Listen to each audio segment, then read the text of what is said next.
আমরা প্রতিনিয়ত শিক্ষিত তো হচ্ছি, কিন্তু মানুষ হব কবে?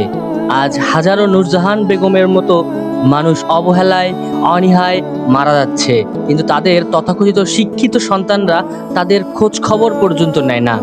এই যে নূরজাহান বেগম মারা গেল, 7 দিন পর তার লাশ খুঁজে পাওয়া গেল, অথচ তার বড় ছেলে এবং ছোট ছেলে উভয়ই কিন্তু উচ্চ শিক্ষিত।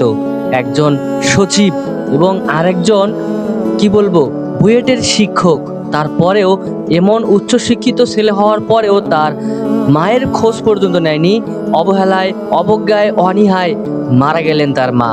তাই প্রশ্ন তোলা যায় এভাবে, আমরা শিক্ষিত তো হচ্ছি, কিন্তু মানুষ হব কবে? তার এক ছেলে সচিব, সে নাকি জনগণের সেবা করবে। সে তার নিজের মায়ের সেবা করতে পারে না, সে জনগণের কি সেবা করবে?